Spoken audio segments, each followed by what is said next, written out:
नमस्कार दोस्तों, आज मैं आपको कर्म का भोग कैसे भोगते हैं नामक एक बहुत ही सुंदर कहानी सुनाने जा रही हूँ।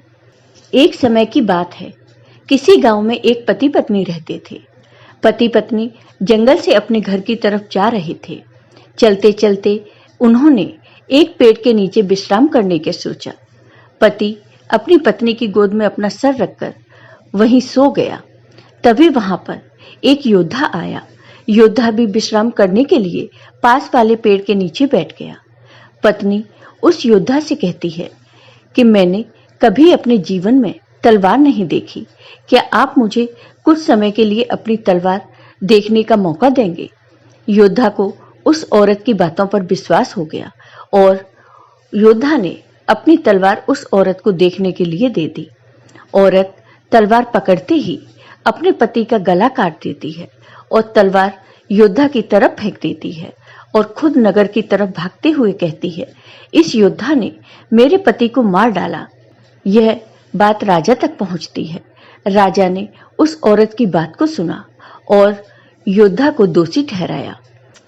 राजा ने अपने सलाहकार से पूछा कि इसकी उचित सजा क्या होनी चाहिए। तब सलाहकार ने कहा, महाराज, इस योद्धा ने अपनी तलवार से उस औरत के पति की हत्या की है, तो इसकी दोनों बाजुओं को काट देना चाहिए ताकि वह कभी तलवार न चला सके। राजा ने ऐसा ही किया। योद्धा की दोनों बाजुओं को कटवाकर उसे छोड़ दिया।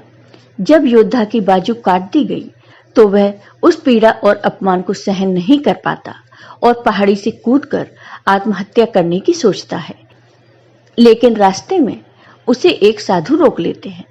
उस योद्धा को वो बताते हैं कि उसे उसकी स्थिति का पता है और उसे ध्यान लगाने को कहते हैं। योद्धा साधु से पूछता है कि बाबा, मेरी क्या गलती है? मैंने उसके पति को नहीं मारा, फिर भी मुझे सजा क्यों मिली? तब बाबा उस योद्धा को उसके पूर्व जन्म की कहानी सुनाते हैं। साधु बाबा कहते हैं कि पूर्व जन्म में यह औरत एक गाय थी, उसका पति कसाई था और तुम एक पहलवान थे। एक बार यह गाय कसाई से अपनी जान बचाकर भाग निकली। कसाई ने शोर मचाया, गाय को पकड़ो। वह भाग गई। कोई भी गाय को पकड़ने आगे नहीं आया क्योंकि सब जानते थे कि यह गाय को पकड़कर मार देगा। पर तुमने अपनी शक्ति का प्रदर्शन करने के लिए आगे आए और अपनी बाजुओं से उस गाय के सींग पकड़कर उसे रोक दिया और उसे कसाई के हवाले कर दिया। उस कसाई ने उस गाय को मार दिया। वह गाय उसकी पत्नी के रूप में है और जो कसाई था इस जन्म में उसका पति था।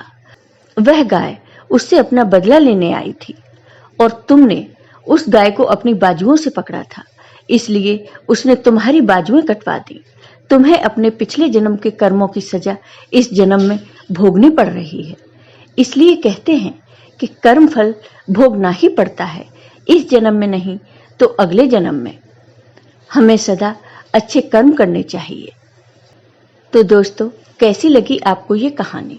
अगर आपको ये कहानी पसंद आई हो तो लाइक कीजिए, शेयर कीजिए और मेरे चैनल को सब्सक्राइब कीजिए। साथ ही बेल आइकन पर क्लिक जरूर कीजिए जिससे हमारे वीडियो के नोटिफिकेशन आपको मिलते रहें। दोस्तों, अगर आपको ये कहानी पसंद आई हो तो कमेंट बॉक्स में कमेंट करके जरूर बताइए। धन्यवाद दोस्तों।